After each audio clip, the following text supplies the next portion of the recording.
ಸಮನ್ವಯ ಸಮಿತಿ ಕನ್ನಡವೇ ಸತ್ಯ ಪ್ರತಿಷ್ಠಾನ ತುಂತುರು ಶ್ರಾವಣದ ಪುಟ್ಟ ಕಥೆಗಳು 2024 ಓದುತ್ತಿರುವವರು ಜೆ.ಎನ್.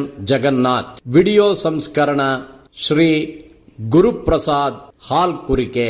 ಮನೆ ಮಗನಿಗಾಗಿ. ಲೇಖಕರು ಗುರುರಾಜಶಾಸ್ತ್ರಿ. ರಾಮಪ್ಪ ಕಟ್ಟಿಸುತ್ತಿದ್ದ ಹೊಸ ಮನೆ ಬೀದಿಯಲ್ಲಿ ಓಡಾಡುವವರ ದೃಷ್ಟಿ ಬೀಳುವಂತಿತ್ತು. ಇನ್ನೂ ಮನೆಗೆ ಬಣ್ಣ ಕೂಡ ಹೊಡೆಸಿರಲಿಲ್ಲ. ಆಗಲೇ ಬಾಡಿಗೆಗೆ ಬಹಳಷ್ಟು ಜನ ಕೇಳಿಕೊಂಡು ಬರುತ್ತಿದ್ದರು.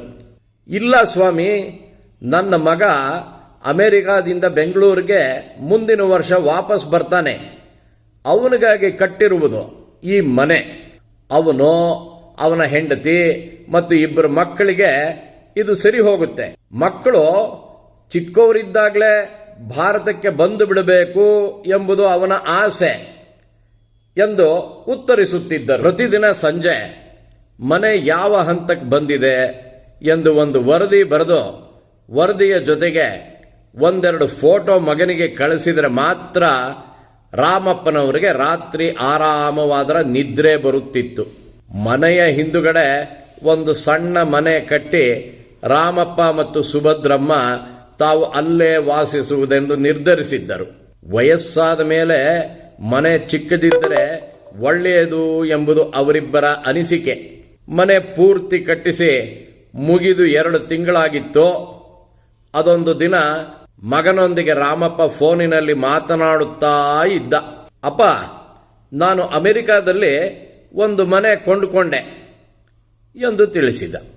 ಅಡುಗೆ ಮನೆಯಲ್ಲಿದ್ದ ಹೆಂಡತಿಯನ್ನು ಬರಲು ಹೇಳಿ, ನೋಡೆ, ನಮ್ಮ ಶಾಮು ಅಮೆರಿಕಾದಲ್ಲಿ ಮನೆ ಕೊಂಡುಕೊಂಡಂತೆ ಎಂದಾಗ ಸುಭದ್ರಮ್ಮ, ಹಾಗಾದರೆ ಇಲ್ಲಿರೋ ಮನೆ ಅಷ್ಟೇ, ಅವನು ಇನ್ನೂ ನಮ್ಮ ದೇಶಕ್ಕೆ ಬಂದ ಹಾಗೆ ಎಂದಳು.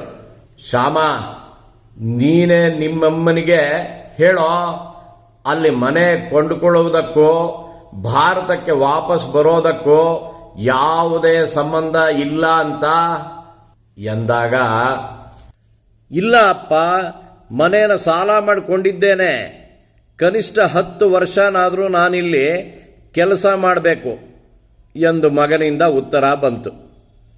ದೂರದ ಅಮೆರಿಕಾದಲ್ಲಿ ಮನೆ ಕೊಂಡುಕೊಳ್ಳುವುದು ಮತ್ತು ಮಾರುವುದು ತುಂಬ ದೊಡ್ಡ ವಿಷಯವೇನಲ್ಲ ಎಂಬುದು ರಾಮಪ್ಪನಿಗೆ ಗೊತ್ತಿತ್ತು.